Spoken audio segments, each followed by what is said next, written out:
Sunset high and I'm by your side. Blood rush in the haze glow. My hands to the bones. Born to the son of the wife he loves in preference to his actual firstborn. The son of the wife he does not love, he must acknowledge the son of his unloved wife as the firstborn by giving him a double share of all that he has. The son is the first son of his father's strength. The right of the firstborn belongs to him. A rebellious son. If someone has a stubborn and rebellious son who does not obey his father and mother and will not listen to them when they discipline him, his father and mother shall take hold of him and bring him to the elders of the town.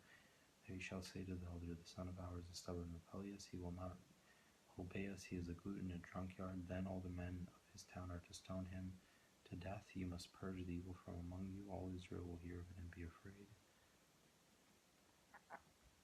Various laws. If someone guilty of a capital offense is put to death and their body is exposed on a pole, you must not leave the body hanging on the pole overnight. Be sure to bury it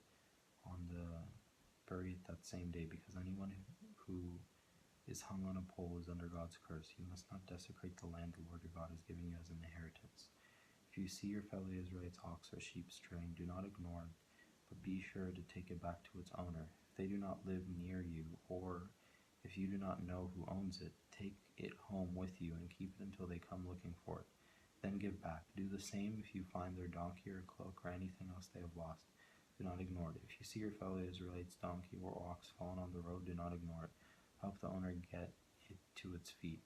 A woman must not wear men's clothing, nor a man wear woman's clothing, for the Lord your God detests anyone who does this.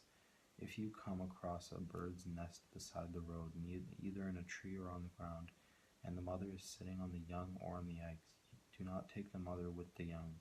You may take the young, but be sure to let the mother go so that it may go well with you and you may have a long life. When you build a new house, make a parapet around your roof so that you may not bring the guilt of bloodshed on your house if someone falls from the roof. Do not plant two kinds of seed in your vineyard. If you do, not only the crops you will plant, but also the fruit of the vineyard will be defiled. Do not plow with an ox and a donkey yoked together. Do not wear clothes of wool and linen wove together. Make tassels on the four corners of the cloak you wear. Marriage violations. If a man takes a wife and after sleeping with her dislikes her and slanders her and gives her a bad name, saying, I married this woman, but when I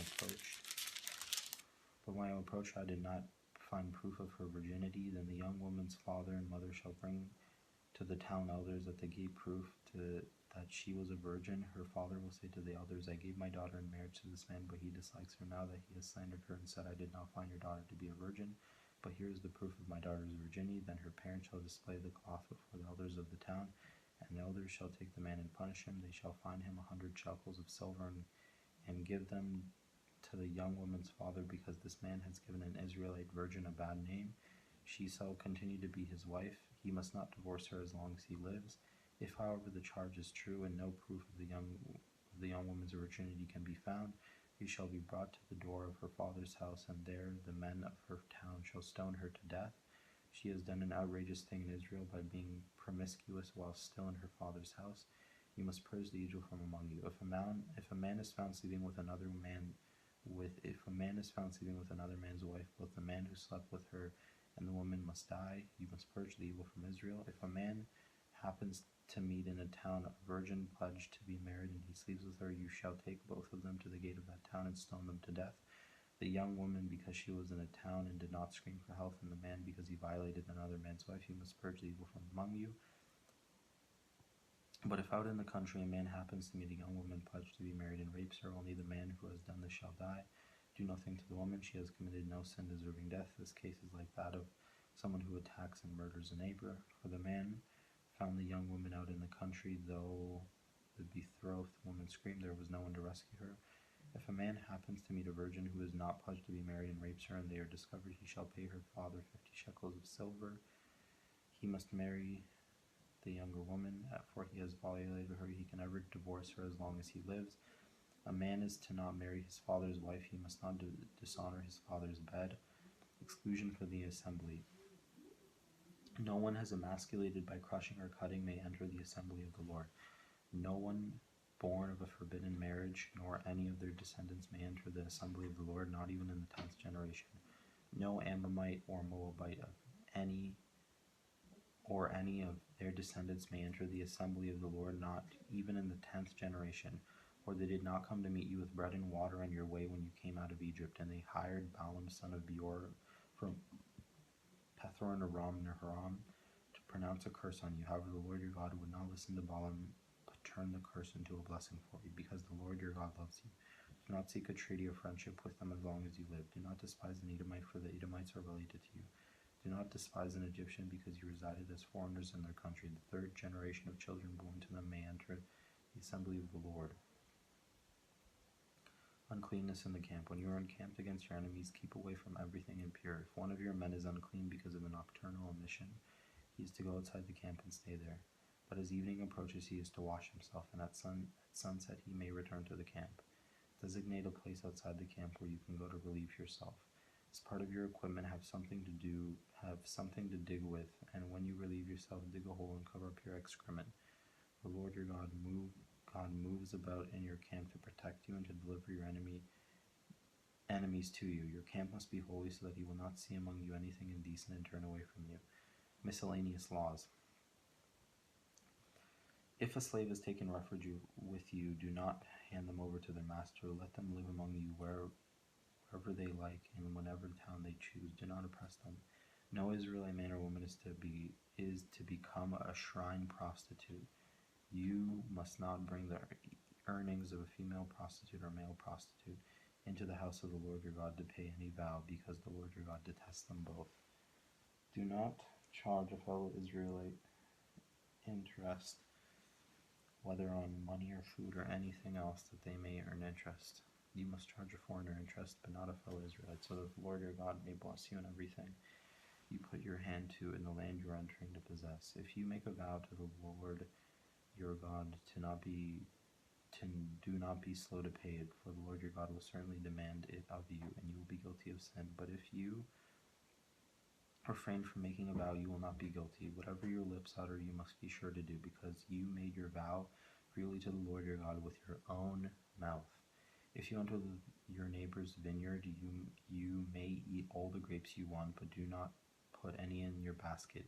If you enter your neighbor's grain field, you may pick kernels with your hands, but you must not put a sickle to their standing grain.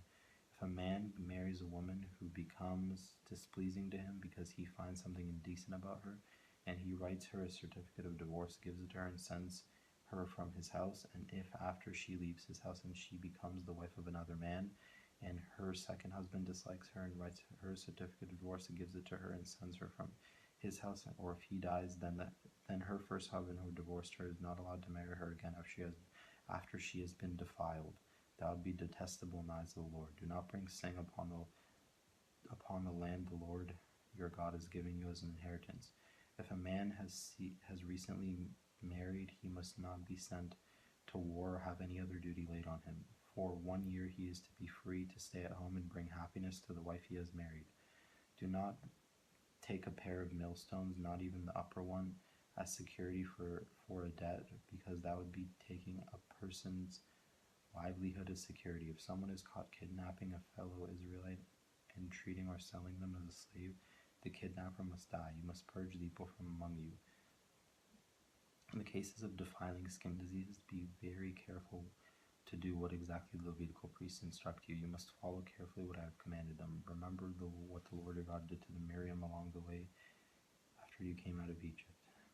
When you make a loan of any kind to your neighbor, do not go into their house to get what is offered to you as pledge. Stay outside and let the neighbor to whom you are making the loan bring the pledge out to you. If the neighbor is poor, do not go to sleep with their pledge in your possession. Return their cloak by sunset so that your neighbor may sleep in it. Then they will thank you, and it will be regarded as a righteous act in the sight of the Lord your God. Do not take advantage of a hired worker who is poor and needy, whether that worker is a fellow Israelite or a foreigner residing in one of your towns. Pay their wages each day before sunset, because they are poor and counting on it. Otherwise they may cry out to the Lord against you, and you will be guilty of sin. Parents are not to be put to death for their children, nor children put to death for their parents. Each will die for their own sin. Do not deprive the foreigner or the fatherless of justice, or take the cloak of the widow as a pledge. Remember that you were slaves in Egypt, and the Lord your God redeemed you from there. That is why I command you to do this. When you are harvesting in your field and you overlook a sheaf, do not go back.